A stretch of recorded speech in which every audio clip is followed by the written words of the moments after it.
Like, if I make... But he is a scrub. Not if he's a scrub. And you know it. Kwame Brown may be a scrub compared to Shaquille O'Neal. And if he's able to maintain one of those jobs for 10 years, there's no way he can be a scrub.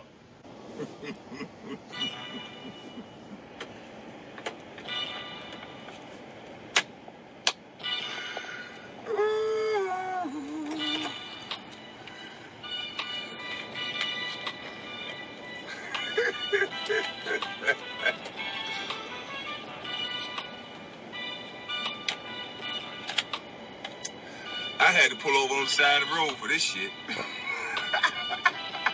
Thank you to Jalen Rose, because somebody sent me an interview of Stephen A. Smith and Jalen Rose and who else is on there? Skip Bayless. Hey, Skip Bayless, you little pale-faced bitch. You thought you were gonna be safe, huh? I think somebody sent me that, so your Dawn of the Dead looking ass can get roasted. You pale-faced bitch, you can't snuff. What? How in the fuck do they put bitch-ass niggas like you in place? Why are you talking sports? You the most unathletic, Dracula face, white hair. You look like you should be a lobotomist or something. It don't look like you should be talking no sports. It was, you know, you're going out of the Jordan era, and you're coming in. Well, it was one of those things where I'm coming into, you know, remember Kwame Brown's there, so he's the franchise first pick. Yeah, he's a franchise. You know, yeah, Matt was just talking the previous show we just had how good Kwame was. Y'all killed him, man. No, I didn't say nothing about it. Matt was like that was one of the top #1 picks they could ever run, right? See, here you go. I'm just saying what Matt said this shit. I had nothing to say. Matt didn't say shit. Matt said Kwame was one of the coldest, one of the best #1 picks ever of all time. He could have been. He could have been, and this is why. Imagine being an 18-year-old kid getting drafted #1 by your idol. Yeah. And your idol is Michael Jordan. Right. We know Michael Jordan. We know Michael Jordan's personality. Right. Imagine that personality slapped him in the face, going towards a 18-year-old kid. You know, just bullying him. You know, and you got to remember, he's around his peers. You're not his peer. Right. You know what I mean? You're not his peers. These are his peers. So when you're making him look little to his peers, he loses his confidence. So when I get there, he doesn't have confidence. You know what I mean? So it's trying to build this man-child up. And when I mean man-child, you're talking about just a big country human. Yeah. You know what I mean? So physically I called him the show pony. He's a show horse. Yeah. You know what I mean? Probably couldn't race. Look good though. Yeah. You know what I mean? So in games, you will see you see flashes like, oh, he's gone. But then you have a flash of trauma. You have a flash of trauma. You're like, and who he could have been? He could have been more like an Anthony Davis style. You're talking about a 7-foot guy who was probably the second fastest on our team. Like, just straight 100. Oh, he was gone. Small hands. So he was more guard-like. You know what I mean? So when he decided to take off, you know, he's gone, ball's still there. You know what I mean? But I just think it was like, that's what I'm saying. But like, the ball was still there. He was gone. Though. But it was more the trauma than anything. And it was more like, even though Jordan left, he still needed a fresh start.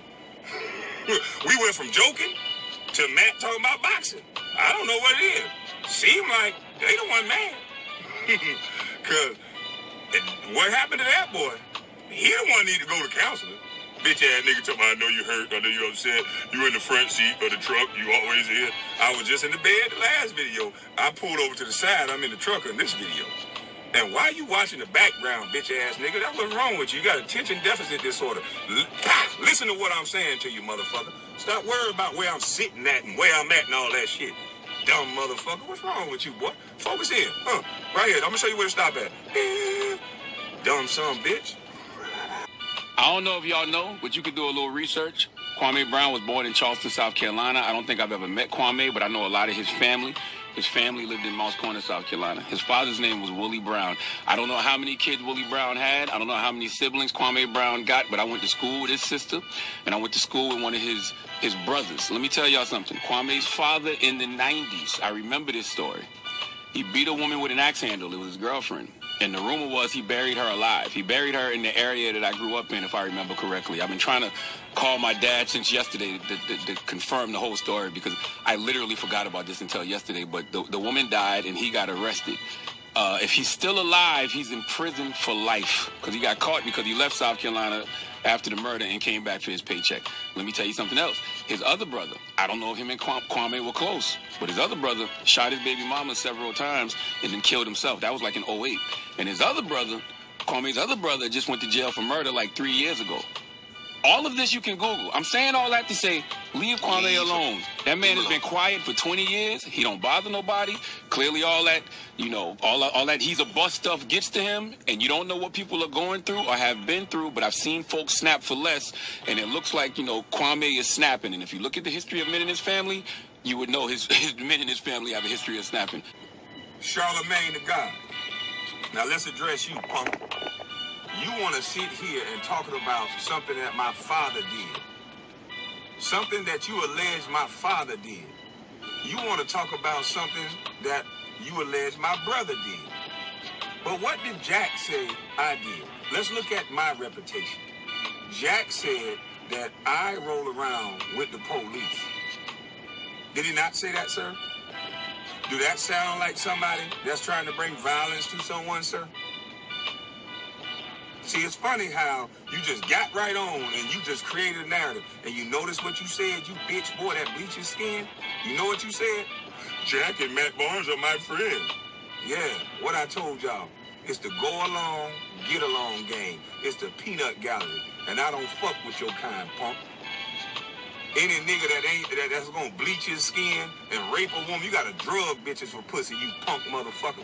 Well, I ain't gonna say bitch, because I know that young lady went through a traumatizing experience dealing with your stank raccoon face ass. So you have to rape and drug young ladies to get pussy, you punk bitch. And they got your bitch ass still on the radio because they know that little punk ass shit that you do and that shit that you push, showing that shit to these black boys, throwing bunkies at grown ass men, you punk. If you would have did that to a woman, that would have been sexual assault. But see, they got your dumb ass in position to disrespect men. So now when you see a strong, full-bodied man, now you keep wanting to say that's violent. I'm sitting in my car, bitch. You niggas sad. You niggas sad. I'm not ethering y'all. Y'all are ethering yourself. Bitch, you wasn't with me shooting in the gym. Bitch, you wasn't with me shooting in the gym.